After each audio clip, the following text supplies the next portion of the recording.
Hello students, welcome back to our YouTube channel E Takshashila classes. मैं तो आपकी जो ये क्लास है थोड़ी लाइव लेना चाहता था, बट थोड़ा नेटवर्क इशू की वजह से नेट यहाँ पे थोड़ा आजकल बंद चल रहा है, तो इस वजह से वो मैं ऑनलाइन नहीं ले पा रहा। तो अभी मैं इस सेशन को रिकॉर्ड करके अपने यूट्यूब चैनल पे अपलोड कर रहा हूँ। ठीक है जी। तो आज का जो हमारा सेशन है वो है क्वाड्रेटिक इक्वेशन पे। किस चीज पे? क्वाड्रेटिक इक्वेशन पे। अब क्वाड्रेटिक इक्वेशन होता क्या है?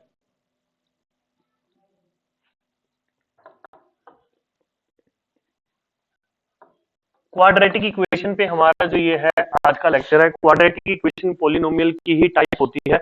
पोलिनोमियल पोलिनोमियल में जो हमारी इक्वेशंस होती है वो वेरिएबल की होती हैं। और अगर हमारी इक्वेशन जो है वो सिंगल वेरिएबल की हो तो उसको हम लोग बोलते हैं लीनियर पोलिनोमियल। अगर पावर उसकी दो हो तो उसको हम लोग बोलते हैं क्वाड्रेटिक पोलिनोमियल। अगर पावर उसकी तीन हो तो उसको हम लोग बोलते हैं क्यूबिक पोलिनोमियल। और अगर हम लोग की जो पावर है वो चार हो या फोर हो तो उसको हम लोग बोलते हैं बाय क्वाड्रेटिक पोलिनोमियल। ठीक है जी।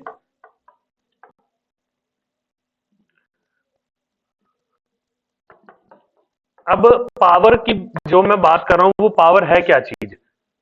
जैसे सिंगल वेरिएबल में कोई भी हमारा फंक्शन होता है। अगर मैं लीनियर इक्वेशन की बात करूं तो वो x two x plus y, ये हमारा लीनियर इक्वेशन हो गया। अगर मैं क्वाड्रेटिक की बात करूं तो f of x is equal to हमारा x square plus three x plus one, ऐसे करके हमारी जो है एक क्वाड्रेटिक इक्वेशन बन जाती है। क्यूबिक की अगर मैं बात करूं तो एफ ऑफ एक्स मेरा बन जाएगा x cube plus three x square plus two x plus one, something like that. जो भी मेरी इक्वेशन होगी वो बन जाती है क्यूबिक इक्वेशन। हमारे जो क्वेश्चन आते हैं पेपर में वो most of the equation quadratic से आते हैं, और कभी कभार जो क्वेश्चन है वो क्यूबिक से भी पूछ लेता है। मतलब कि ये दो टॉपिक बहुत इंपॉर्टेंट है। ये मोस्ट इंपॉर्टेंट हमारे जो है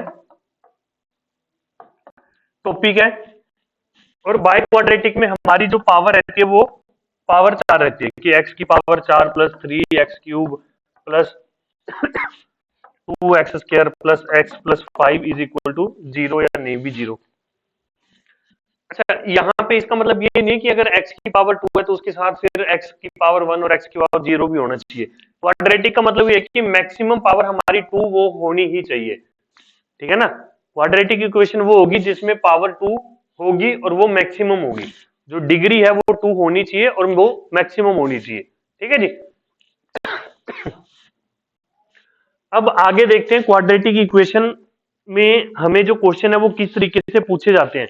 क्वाड्रेटिक इक्वेशन में अब देखो, हमारा जो एफ ऑफ एक्स है मान लो वो इस तरीके का है, x square minus five x plus six. ठीक है जी। अगर मैं यहाँ पे बेसिकली एफ ऑफ एक्स मेरा ये वाई है, कि अगर मैं इसको ग्राफ पे ऐसे रिप्रेजेंट करूं ना, ये x square minus five x करके है, तो ये ग्राफ ऐसा सा कुछ होगा हमारा। ठीक है जी। ग्राफ हमारा ऐसा सा कुछ होगा। तो x की वैल्यू जो भी मैं पुट करूंगा, x की वैल्यू जो भी पुट करूंगा उससे फिर y की वैल्यू आ गई। ठीक है ना। अगर मान लो मैं x को यहां पे वन पुट करता हूं, सॉरी वन नहीं, मैं एक बार यहां पे टू पुट करता हूं। x को अगर मैं यहां पे टू पुट करता हूं तो इस f ऑफ x की वैल्यू क्या आ जाएगी? टू का square minus five into two plus six, तो चार माइनस दस प्लस छ, एक मिनट टू नहीं, ये तो इसका जीरो बन जाएगा। जीरो का जो कंसेप्ट है वो मैं आपको बाद में समझाना चाहता हूं। ठीक है। एक बार मैं x की जो वैल्यू है वो थ्री पुट करता हूं, एक मिनट रुकिए।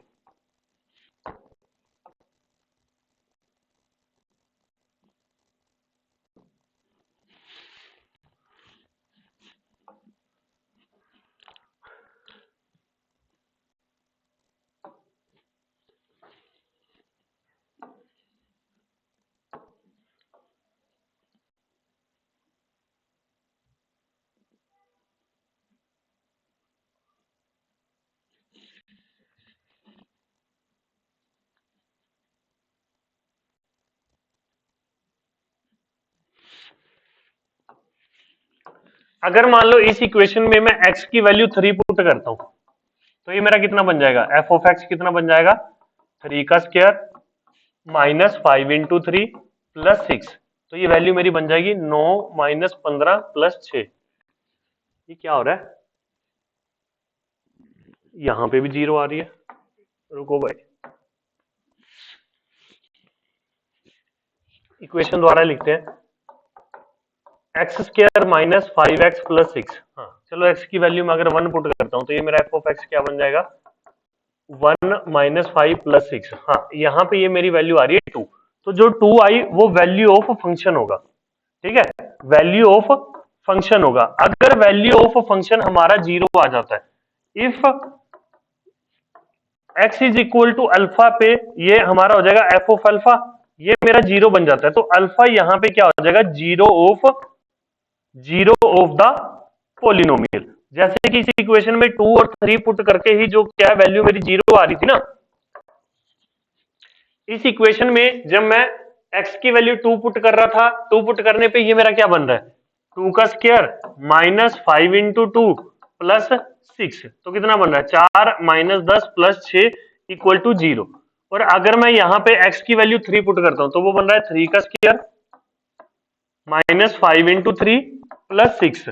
तो ये कितना बन गया, 9 माइनस 15 प्लस 6। तो यहाँ पे भी 0 बन रहा है। तो जहां पे भी x की वैल्यू पुट करने पे f ऑफ x मेरा 0 आई, उसको हम लोग बोलते हैं जीरो ऑफ द पोलिनोमियल, या फिर इसको हम लोग बोलते हैं रूट्स, या फिर हम लोग इसको क्या बोलते हैं, रूट्स। तो मैंने जैसे बताया कि मैंने ग्राफ बनाया था ना यहाँ पे थोड़ी देर पहले, वो ग्राफ बनाया था इस तरीके से, ठीक है ना। तो ये जो पॉइंट होते हैं वो 0 को ही दर्शाते हैं कि अगर मैं x की वैल्यू कुछ a पुट कर रहा हूं तो f ऑफ x मेरा इन पॉइंटों पे 0 आ रहा है। अगर यहाँ पे कोई b पुट कर रहा हूं तो वो f ऑफ x मेरा क्या आ रहा है, 0 आ रहा है। बात समझ आ गई ना। तो जब कभी ग्राफ ऐसा कुछ बनता है तब हमारे किसी भी क्वाड्रेटिक इक्वेशन के 2 रूट बनते हैं। अगर ग्राफ हमारा ऐसा कुछ बन रहा है कि भाई वो x एक्सिस को सिर्फ टच करके जा रहा है, वो मान लो ऐसे कुछ है, वो टच करके जा रहा है,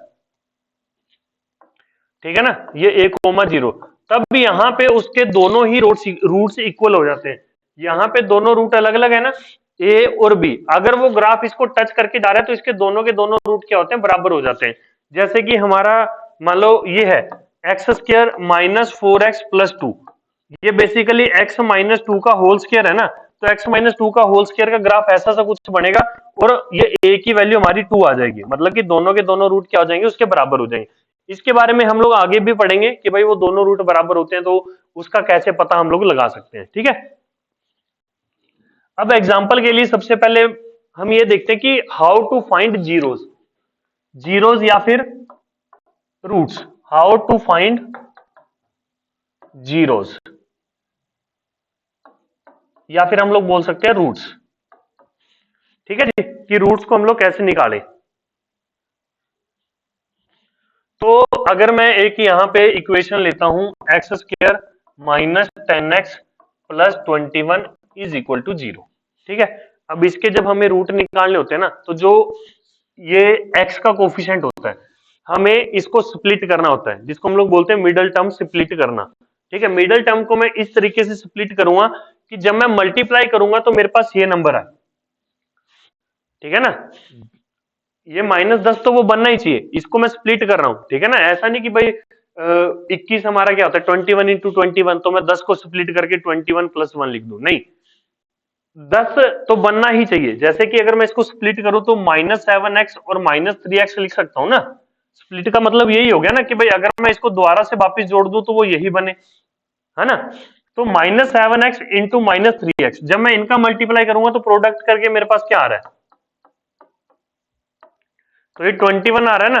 तो स्प्लिट करके मुझे ऐसी दो वैल्यूज में उसको डिवाइड करना है ताकि जो प्रोडक्ट है वो कांस्टेंट और एक्स स्क्वायर के कोफिशिएंट के प्रोडक्ट के बराबर आए, ठीक है ना। तो यहां पे 21 गुणा 1 हो गया, 21 गुणा 1 हो गया ना।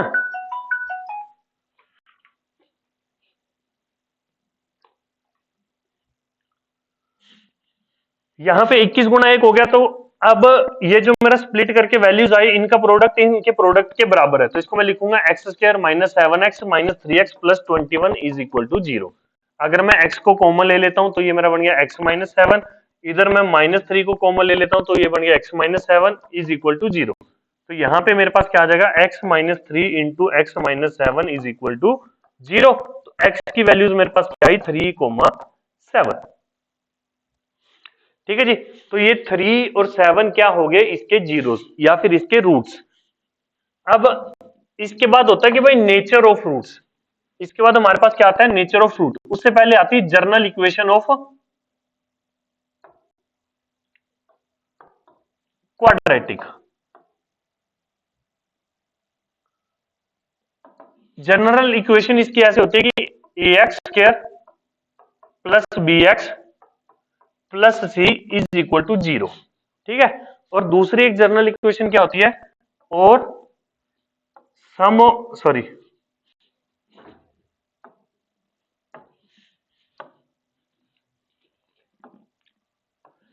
दूसरी जनरल इक्वेशन ये होती है कि x square minus sum of roots into x plus में product of roots, product of roots is equal to 0। ठीक है जी।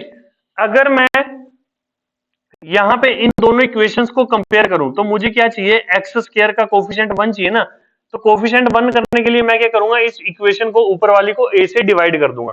तो a से डिवाइड करने के बाद ये इक्वेशन मेरे पास क्या बनेगी, x square plus b by a x plus c by a is equal to 0। ठीक है जी। तो जब मैं इन दोनों इक्वेशंस को कंपेयर करूंगा तो मेरे पास क्या आ जाएगा, ये देखो यहां पे इनको कंपेयर करो, एक्स कोफिशिएंट, एक्स के कोफिशिएंट को एक्स के कोफिशिएंट से कंपेयर करो, तो मेरे पास सम ऑफ रूट्स क्या आ जाएगा, यहां पे सम ऑफ रूट्स क्या आ जाएगा यहां पे, माइनस बी बाय ए। इसको याद करने का तरीका एक ये भी होता है कि minus coefficient of coefficient of coefficient of x divide by coefficient of x square. ठीक है जी। फिर दूसरा हमारे पास क्या रहता है यहां पे, अगर मैं कंपेयर करूं प्रोडक्ट, तो प्रोडक्ट ऑफ रूट मेरे पास क्या बन रहा है, अगर इसको तुम कंपेयर करो, प्रोडक्ट ऑफ रूट्स मेरे पास क्या बन रहा है,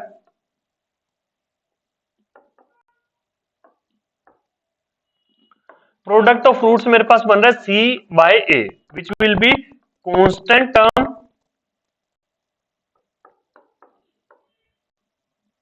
constant term divide by coefficient of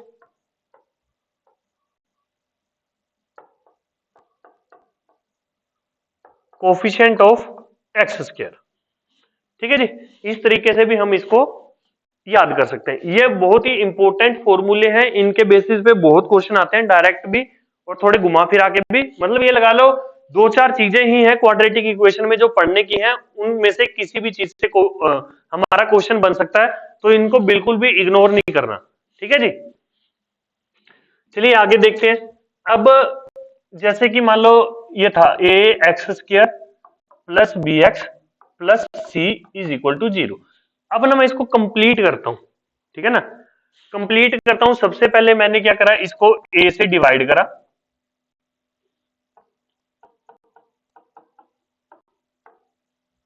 सबसे पहले मैंने इसको ए से डिवाइड करा, तो मेरा ये क्या बने, x square plus b by a x plus c by a is equal to 0।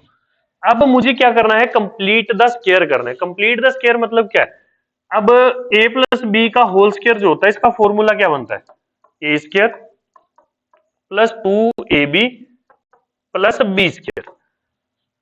अगर मुझे ये एक्स स्क्वायर की जो टर्म्स है इसको एक कंप्लीट द स्क्वायर करना हो, तो मुझे इतना दिख रहा है कि भाई, सॉरी ए नहीं, मैं यहां पे कुछ और लिखता हूं ताकि हमें समझने में आसानी रहे।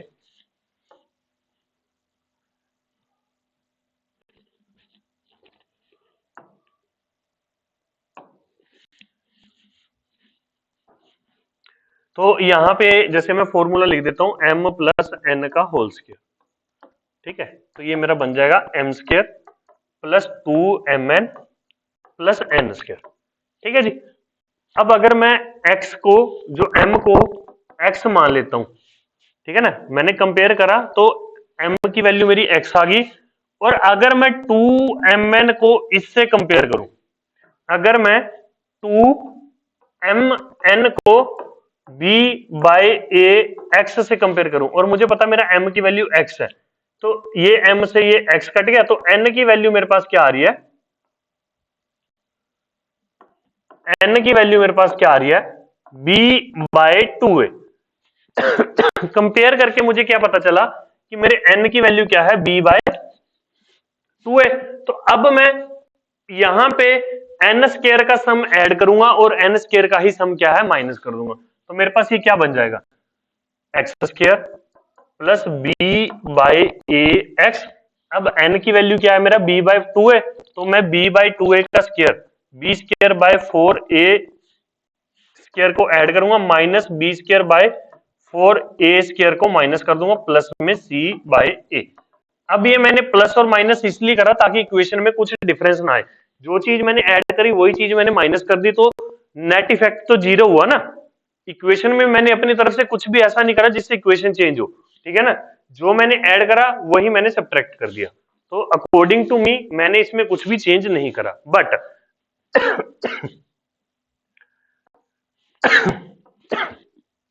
अब ये जो ब्रैकेट है इसको मैं ये लिख सकता हूं x plus b by two a, x plus b by two a का होल स्क्वायर माइनस, अगर मैं यहां पे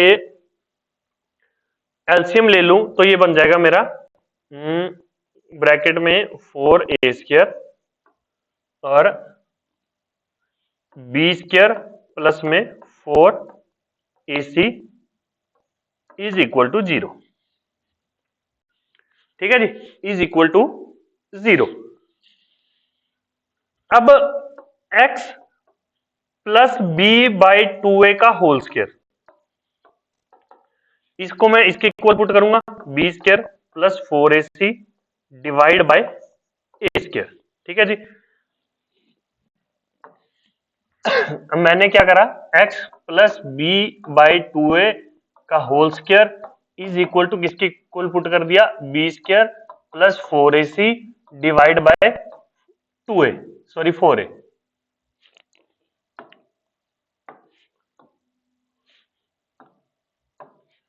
फोर ए स्क्वायर। अब मैंने दोनों साइड जब अंडर रूट करा, x plus b by two a is equal to under root b square plus four a c divide by four a square. X की वैल्यू मेरे पास क्या आ जाएगी, minus b by two a plus में under root b square plus four a c divide by two a. तो मेरे पास यहाँ पे एक्चुअली ये जब मैं बाहर निकालूंगा तो ये प्लस और माइनस बनेगा, ठीक है ना, वैल्यू वो प्लस की भी हो सकती है माइनस की भी हो सकती है। तो x इज इक्वल टू मेरे पास क्या है, minus b plus minus under root b square plus four a c divide by two a. तो एक ये भी तरीका होता है या डायरेक्ट फॉर्मूला होता है जिससे मैं x के रूट निकाल सकता हूं। एक रूट मेरा क्या बना यहां पे, minus b plus under root b square plus four a c divide by two a, और दूसरा रूट मेरा यहां पे क्या बनेगा, माइनस बी, पहले मैंने यहां पे प्लस रखा ना, अब यहां पे माइनस आएगा, minus under root b square plus four a c divide by two a, ठीक है जी। आई होप आपको इतनी चीज समझ आई होगी कि x के रूट निकालने के लिए या किसी भी इक्वेशन का रूट निकालने के लिए, x की वैल्यू निकालने के लिए मैं डायरेक्ट ये फॉर्मूला भी यूज कर सकता हूं, ठीक है जी। आई होप इतनी चीज आपको समझ आई होगी, इसमें कोई डाउट नहीं होगा अभी तक। तो ये हो गया हमारा डायरेक्ट फॉर्मूला। अब यहीं से इसी फॉर्मूले से मैं नेचर ऑफ रूट्स निकाल सकता हूं। क्या निकाल सकता हूं, नेचर ऑफ रूट्स। अब नेचर ऑफ रूट्स का मतलब क्या है, देखो x का फॉर्मूला क्या था, minus b plus minus under root b square minus four a c divide by two a. I think मैंने पीछे प्लस फोर ए सी लिख दिया, हाँ ये प्लस फोर ए सी नहीं आएगा, माइनस का फोर ए सी आएगा, ठीक है जी। इससे भी पीछे कहीं मैंने, हाँ यहां पे जब मैंने ब्रैकेट लिया था ना ये, तो ये माइनस का 4ac आएगा। तो इसको ठीक कर देते हैं।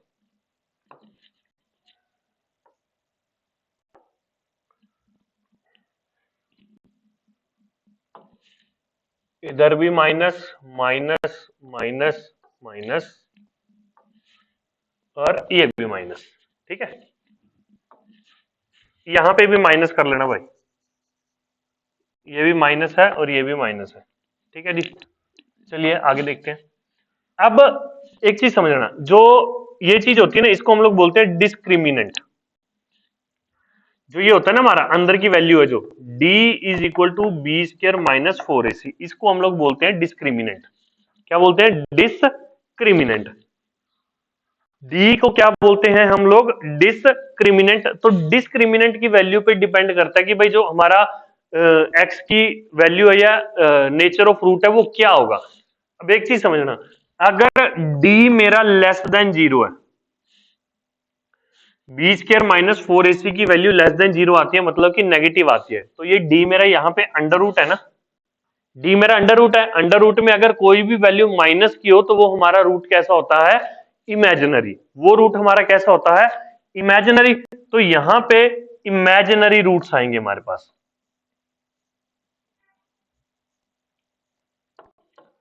हमारे पास कैसे रूट्स आएंगे? इमेजिनरी रूट्स आएंगे। ठीक है जी। उसके बाद अगर d मेरा इक्वल टू 0 हो जाता है, अगर d मेरा क्या हो जाता है?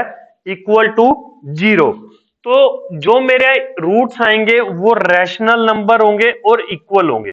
मतलब कि पहली बात तो तुम इस तरीके से एक चार्ट बना सकते हो कि भाई d लेस देन 0 तो इमेजिनरी,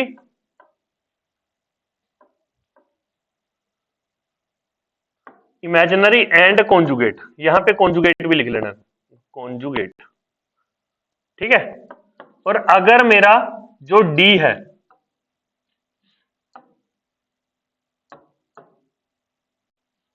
अगर d जो मेरा है वो ग्रेटर देन और इक्वल टू 0 है, ठीक है, तो जो मेरे रूट्स होंगे वो रियल होंगे। मैं अगली स्लाइड पे एक चार्ट बना दूंगा, अभी यहां पे समझना। अगर d इक्वल टू 0 है तो वो रैशनल एंड इक्वल होगा।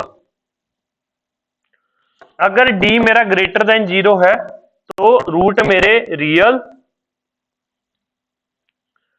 एंड रैशनल होंगे। ठीक है जी, रियल होंगे, रैशनल होंगे और अनइक्वल होंगे। क्या होंगे? अनइक्वल होंगे। अगर इक्वल टू 0 है तो वो इक्वल होंगे, अगर वो ग्रेटर देन 0 है तो वो कैसे होंगे? अनइक्वल होंगे। ठीक है। अब मैं अगली स्लाइड में एक वो बना देता हूं कि d जो है अगर तो हुआ लेस देन 0 तो हमारा हो गया रूट कैसे होंगे?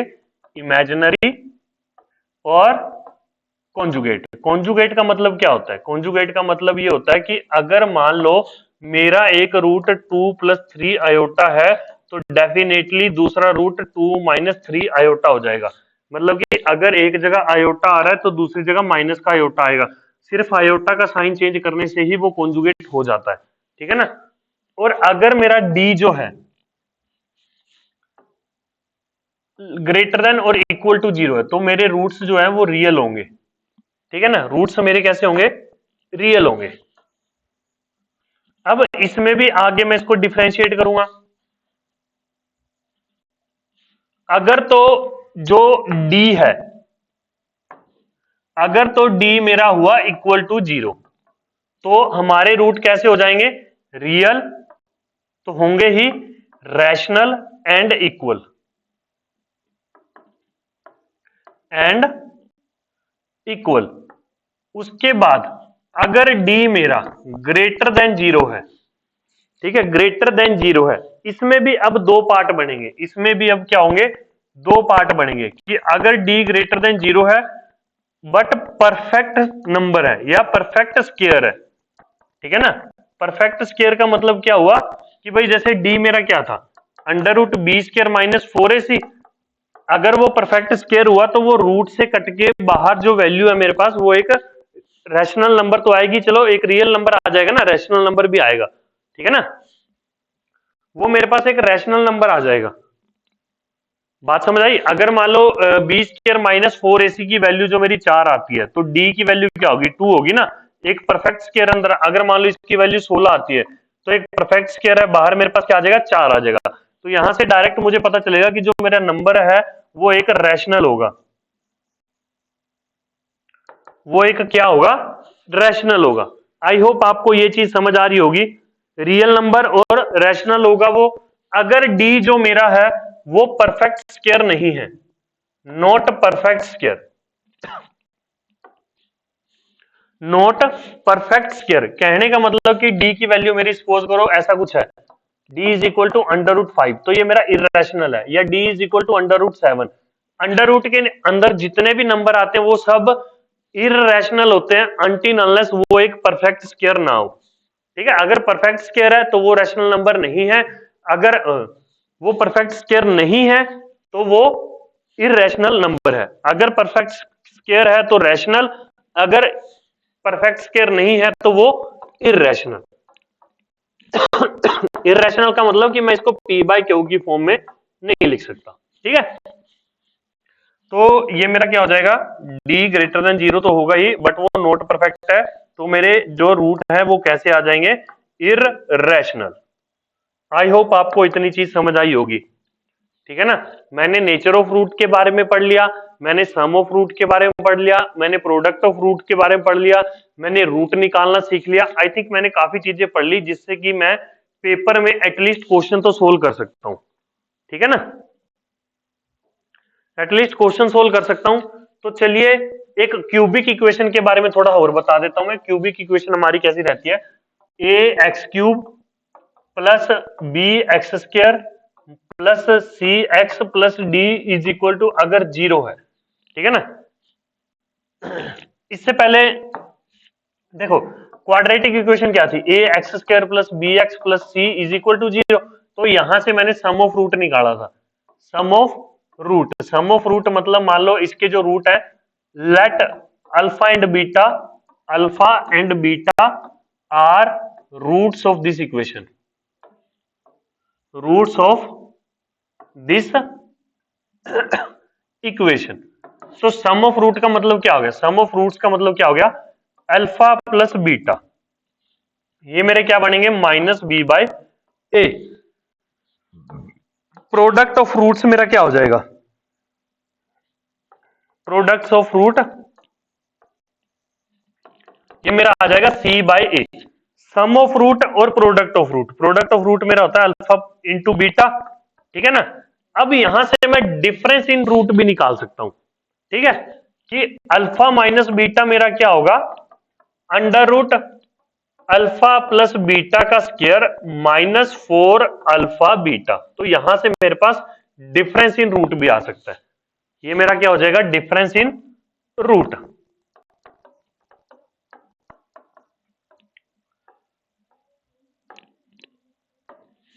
अब हमारी क्यूबिक इक्वेशन है ये ax³ plus bx² plus cx plus d is equal to 0। तो यहां पे हमारे पास तीन चीजें आती हैं। जैसे क्वाड्रेटिक में मेरे पास क्या आया? सम ऑफ रूट और प्रोडक्ट ऑफ रूट। इन दो के अलावा एक तीसरी चीज और होती है, sum of product of two at a time roots. सबसे पहले तो आता है मेरे पास सम ऑफ रूट्स। सबसे पहले मेरे पास क्या आता है? Sum of root. मैंने मान लिया कि भाई अल्फा बीटा और गामा इसके तीन रूट हैं, तो alpha plus beta plus gamma की वैल्यू क्या होगी मेरे पास? Minus b by a. ठीक है जी। फिर दूसरा मेरे पास आता है sum of product of roots two at a time, two at a time. अब इसका मतलब क्या हुआ? टू एट ए टाइम का मतलब क्या हुआ?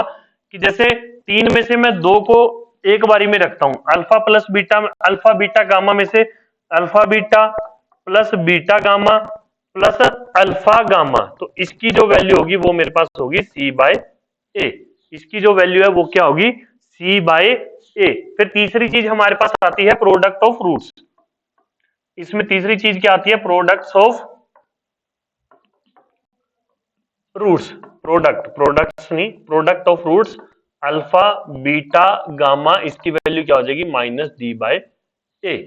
आई होप आपको इतनी थ्योरी समझ आई होगी। यहां तक डाउट वाला तो मुझे कुछ लग नहीं रहा कि जिसमें आपको कुछ डाउट होगा, बट स्टिल कोई भी तरीके का, किसी भी तरीके का डाउट हो तो please feel free to ask me any time. आप लोग यूट्यूब के सेशन में कमेंट करके मुझसे पूछ सकते हैं, और या फिर टेलीग्राम चैनल पे हमें ज्वाइन कीजिए, वहां पे अपना डाउट भेज सकते हैं, वहां से आप लोग जो है अपने डाउट क्लियर कर सकते हैं। ठीक है जी। तो चलिए कुछ क्वेश्चंस करते हैं अब जो हमारे पेपर में आए हुए हैं। अब पहला क्वेश्चन है मेरा, if alpha and beta are the roots of the quadratic equation x square plus k x minus 15 such that alpha minus beta is equal to 8, then what is the positive value of k. अब equation जो मेरी है वो है x square plus k x minus 15। रुको पहले थोड़ा colour change करते हैं वरना पता ही नहीं चलेगा हमें।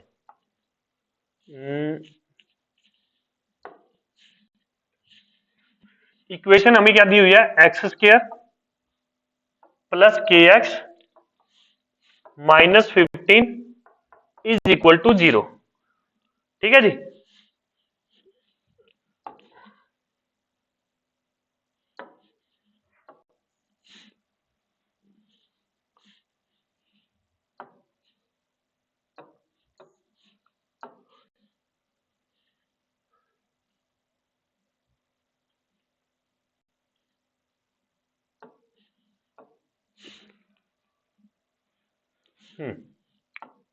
This is better.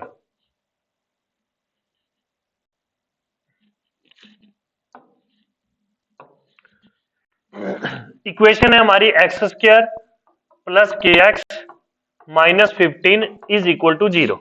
अब यहां से मेरा अल्फा प्लस बीटा क्या बनेगा, अल्फा प्लस बीटा बनेगा माइनस के, और अल्फा इंटू बीटा वो क्या बनेगा माइनस का 15। और हमें पता है अल्फा माइनस बीटा का, मैंने अभी अभी तुम्हें फॉर्मूला लिखवाया था, वो मेरा क्या था, अल्फा प्लस बीटा का whole square minus 4 alpha beta. ठीक है जी, यही वैल्यू थी। तो अल्फा और बीटा की, अल्फा माइनस बीटा की वैल्यू उसने मुझे 8 दी हुई है, तो मैं यहाँ पे 8 पुट कर दूंगा और दोनों साइड स्क्वायर कर दूंगा, तो 8 का square is equal to alpha plus beta का whole square minus 4 into alpha beta. 4 into alpha beta की वैल्यू क्या है माइनस का 15, तो मैं यहाँ पे माइनस का 15 पुट कर दूंगा, तो ये हो जाएगा मेरा 64 अल्फा प्लस बीटा का होल स्क्वायर, और ये हो गया 60। तो अल्फा प्लस बीटा की जो वैल्यू है वो मेरे पास क्या आ जाएगी यहां से 2। अल्फा प्लस बीटा की वैल्यू क्या आ जाएगी यहां पे मेरे पास 2। ठीक है जी। तो k की वैल्यू मेरे पास क्या आ रही है, what is the positive value of k, तो k की वैल्यू मेरे पास क्या आ रही है यहां पे 2, तो आंसर मेरा क्या आ जाएगा ऑप्शन ए। ठीक है जी, आंसर मेरा क्या आ जाएगा ऑप्शन ए। आई होप आपको ये क्वेश्चन है वो समझ आया होगा। ये जितने भी मैं क्वेश्चन करवा रहा हूं वो हमारे, इनमें से maximum question previous year questions है। ठीक है ना, तो इनको बिल्कुल भी स्किप मत करना, अच्छे से समझना, कुछ भी ना समझ आए तो कमेंट सेशन में डाउट पूछना। अब उसने बोला कि if the equations x square plus 5x plus 6 is equal to 0 and x square plus k x plus 1 is equal to 0 have a common root, then what is the value of k। तो पहले तो मैं इसके root निकालता हूं, x square plus 5x plus 6 is equal to 0, middle term को split करूंगा 3x plus 2x plus 6 is equal to 0।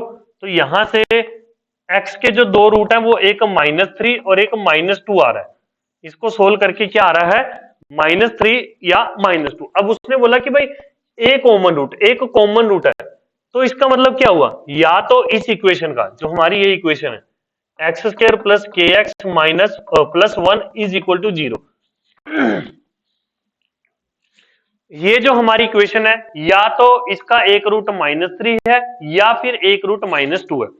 तो पहले अगर मैं इसका एक root x is equal to -3 मानता हूं, x is equal to -3 put करता हूं इसमें, तो ये वैल्यू मेरी क्या बन जाएगी -3 का square plus k into -3 plus 1 is equal to 0।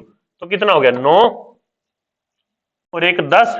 तो 3k की वैल्यू आ रही है 10, k की वैल्यू आ रही है मेरे पास 10/3। k की वैल्यू क्या आ रही है 10/3। तो मतलब कि ऑप्शन ए और ऑप्शन सी तो गया। अब अगर मैं -2 यहां पे पुट करता हूं, x इज इक्वल टू मैं -2 पुट करता हूं, तो ये इक्वेशन मेरी बनेगी -2 का square -2k plus 1 is equal to 0। तो यहां से k की जो वैल्यू बनेगी वो मेरी बन रही है 5/2। वो क्या बन रही है 5/2। तो एक वैल्यू 10/3 आ रही है और एक वैल्यू क्या आ रही है 5/2। तो आंसर मेरा क्या हो जाएगा ऑप्शन बी। आंसर मेरा क्या हो जाएगा option B. Option B is the right answer here. ठीक है जी। अगला क्वेश्चन देखते हैं। अगले क्वेश्चन में कह रहा है कि two numbers p and q are such that a quadratic equation p x square plus 3x plus 2q is equal to 0 has -6 as the sum and the product of the roots. What is the value of p minus q? ठीक है जी। तो उसने क्या बोला होगा कि जो ये इक्वेशन है ना हमारी +3x plus 2q is equal to 0, इसके सम ऑफ रूट भी -6 है और प्रोडक्ट ऑफ रूट भी -6 है। तो सम ऑफ रूट अगर मैं फॉर्मूला लगाऊंगा तो ये मेरे पास बनेगा -3/p। तो इसकी वैल्यू हमारी क्या है -6। और अगर मैं प्रोडक्ट ऑफ रूट यहां पे लगाऊंगा तो वो वैल्यू मेरी बनेगी 2q/p। इसकी वैल्यू हमारे पास क्या है -6। तो पहले मैं यहां से p की वैल्यू निकालता हूं, तो वो वैल्यू मेरी p की क्या आ रही है 2। अब ये p की वैल्यू मैं यहां पुट करता हूं, तो q की वैल्यू मेरी क्या आ जाएगी यहां पे -6। कुछ गड़बड़ी करी क्या हमने? +3x प्लस 2q, तो -b/a इज इक्वल टू -6। तो p की वैल्यू सॉरी 1/2 आएगी। ये आएगी 1/2।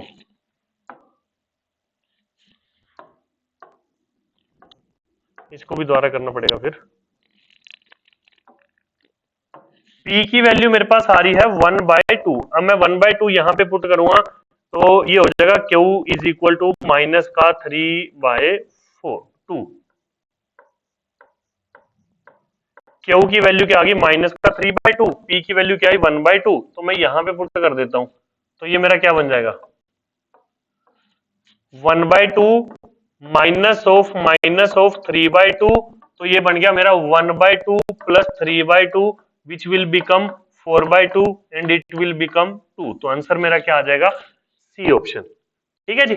आंसर मेरा क्या आएगा यहाँ पे सी ऑप्शन। आई होप आपको जो है चीज समझ आ रही होगी। ठीक है जी। चलिए अगला क्वेश्चन देखते हैं।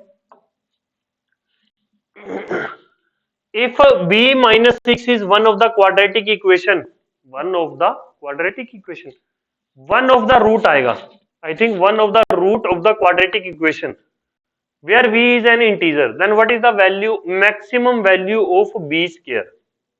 तो अगर देखो इक्वेशन हमारी क्या है x square -6x plus B is equal to 0। अब b -6 जो है वो इसका एक रूट है। b-6 क्या है इसका एक रूट है। तो b-6 मैंने यहां पे पुट करा तो वो इक्वल टू 0 होना चाहिए ना। तो b-6 का square -6 into b-6 plus b is equal to 0। तो मैंने इसका स्क्वायर करा b स्क्वायर माइनस का 12b प्लस का 36 माइनस का 6b प्लस का 36 plus b is equal to 0। तो यहां पे मेरा क्या बन रहा है ये 12 6 18 और एक 19 बी स्क्वायर माइनस 19b और ये मेरा बन रहा है 36 और 36 72 इज इक्वल टू 0।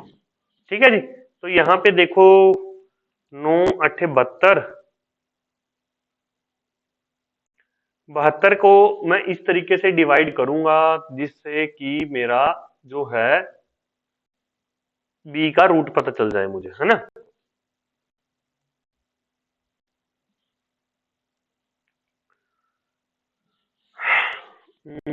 12 6 72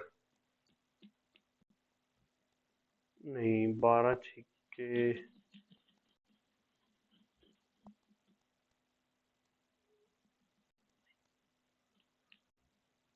तो 72 के जो बेसिकली फैक्टर बनते हैं वो बनते हैं 2 गुणा 2 गुणा 2 गुणा 3 गुणा 3।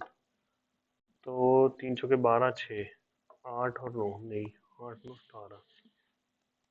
ओ सॉरी, यहाँ पे ये प्लस का भी है तो ये 17 बन रहा है। ये हमारा क्या बन रहा है 17, ये हमारा 17 बन रहा है। ठीक है जी।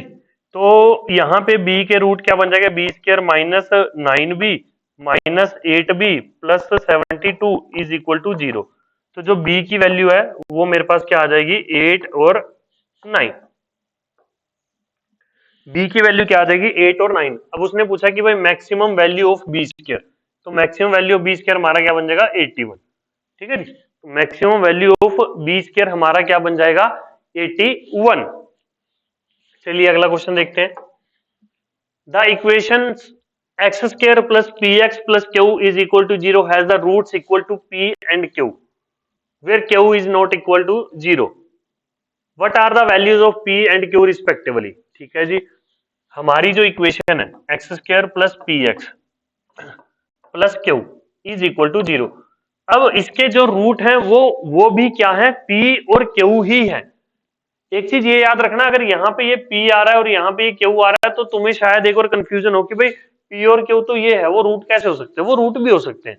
थोड़ा दिमाग लगाओ, ठीक है ना। ऐसा नहीं है कुछ कि भाई अगर P यहाँ पे है तो वो रूट नहीं हो सकता इसका।